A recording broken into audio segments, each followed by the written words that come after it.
আসসালামু আলাইকুম। সবাই কেমন আছেন? আশা করছি আল্লাহর রহমতে অনেক ভালো আছেন। আজকে আপনাদের সাথে যে মেডিসিনটি নিয়ে আলোচনা করব সেটি হচ্ছে একমিস বাসক। এই বাসক সিরাপটির প্রস্তুতকারক কোম্পানি হচ্ছে বাংলাদেশের সুনামধন্য কোম্পানি একমি ল্যাবরেটরিজ লিমিটেড। বাসক সিরাপটির বিবরণ: একমিস বাসক সিরাপ যথার্থ ভেষজের সুষম সংমিশ্রণে প্রস্তুত। এতে ব্যবহৃত ভেষজগুলো কাশি এবং ঠান্ডায় কার্যকর। এটি অত্যন্ত কার্যকারী, সুসহনীয় ও নিরাপদ এবং অ্যান্টিহিস্টামিনিক কার্যকারিতা সম্পন্ন ঔষধ। এটি শিশু এবং প্রাপ্তবয়স্কদের জন্য সমভাবে উপকারী। একমিস বাসক পার্শ্ব প্রতিক্রিয়াহীন এবং ঝিমুনি-মুক্ত। এটি সেবনে কোষ্ঠকাঠিন্য এবং মুখগহ্বরের শুষ্কতা পরিলক্ষিত হয় না। এর নির্দেশনা অর্থাৎ যেসব সমস্যায় আপনারা এই একমিস বাসকটি সেবন করতে পারেন: অ্যালার্জিজনিত কাশি ও শুষ্ক কাশি উপশম করে, বুকের জমাট বাঁধা ঘন কফ অধিকতর তরল করে বের করে। এছাড়া শ্বাসযন্ত্রের দুর্বলতা, ধূমপানজনিত কাশি এবং স্বরভঙ্গ রোগী অত্যন্ত কার্যকারী। অর্থাৎ যাদের দীর্ঘদিন ধরে কাশির সমস্যা রয়েছে এবং বুকে কফ জমাট বেঁধে থাকে, তারা এই একমিস বাসকটি সেবন করতে পারেন।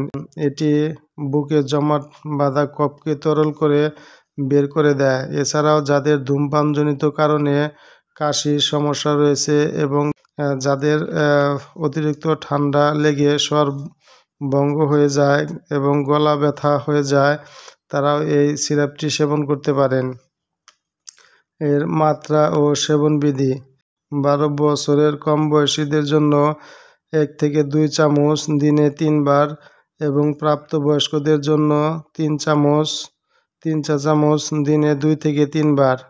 এটি আপনারা ভালো ফলাফলের জন্য হালকা গরম পানির সাথে মিশিয়ে সেবন করতে পারেন। এর পার্শ্ব প্রতিক্রিয়া: এটি একটি আয়ুর্বেদিক ওষুধ যা নিরাপদ ও সুসহনীয়।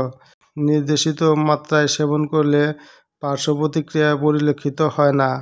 গর্ভাবস্থা এবং স্তন্যদানকালে এই সিরাপটি সেবন করা যাবে কিনা?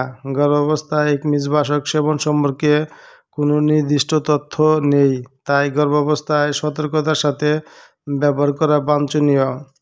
এই সিরাপটি আপনাদের আশেপাশের যে কোনো ফার্মেসিতে পেয়ে থাকবেন এবং প্রতি 100 মিলি সিরাপের দাম হচ্ছে 70 টাকা। তো এই ছিল বাসক সিরাপটির বিস্তারিত আলোচনা। যদি আমার ভিডিওটি ভালো লেগে থাকে অবশ্যই চ্যানেলটি সাবস্ক্রাইব করবেন।